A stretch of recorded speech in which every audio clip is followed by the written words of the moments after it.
Hot sun beating down my back, building bridges to the other side. Sun is setting, running out of time. Oh, follow me, I'll find a way. Go. Bright light, big city. Slow it down, it's not too late. Individual tribe that needs to open up a mine where the mine can go and explore in the country. That's entirely their business, or they want mining in their country. They should be respected for it. And on the other hand, people that don't like mining in their country, if they say no for it, then yeah, it's definitely their choice again.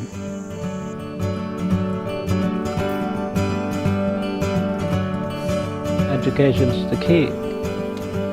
And as a modern young woman, I see it from another perspective, But there's always negative and always positive. The goal of our program, as is the goal of the whole Remote Economic Participation CRC, is to engage remote people in the broader economy.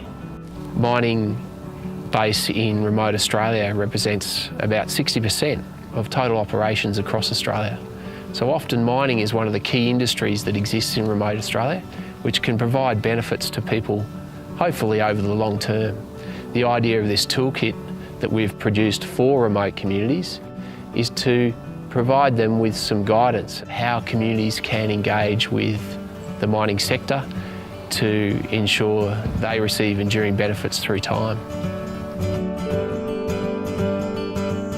When you have mining negotiation now, first important thing you do is get that right at the first go. If you mess it up, then that's where it gets really difficult. Times have changed now, and the day when, during the 80s, there was a lot of government funding available. That you would be allowed to have fundings to establish a homeland, build infrastructures in the homeland. You have more money in the homelands and in the community as well. Now it's a bit difficult that the money drying out. There's no good service that goes into homelands now. And no money for roads and housing and airport. So it's getting difficult.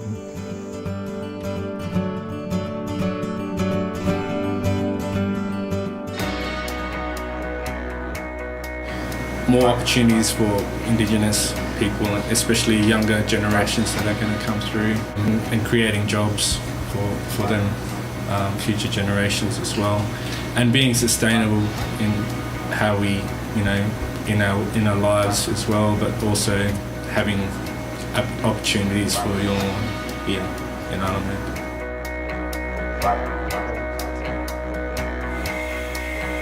Hot sun beating down my back,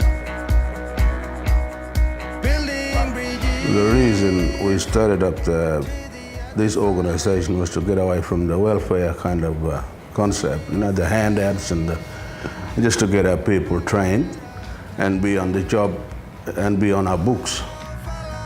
And I think that's worked. Well, 30 years ago, things weren't happening for us here. We tried to talk to the mining company and cutting a deal, because we used to sit here when we first came out here and watch ships take our money overseas, but we were talking to deaf ears. Mining company weren't listening to us. That was the first mining company that first came out here. We tried, but no go. first key message is to prepare early. As soon as the community hears whispers about a mining company interested in the resources on their lands, get access to their exploration licence, their mine life cycle plan, and also have handy your community plan. The second key message is to make sure that the mining company knows about community desires, what the community wants in the future, particularly for remote people where they have a strong connection to land, people and country. The third key message is to target key decision makers in companies, mining companies and government. And also in the Northern Territory, Aboriginal and Torres Strait Islanders have the power to veto mining on Aboriginal land. We're really excited about the toolkit. We hope that it will help remote people and particularly remote leaders who would like to ensure that there is enduring community value for mining in their community.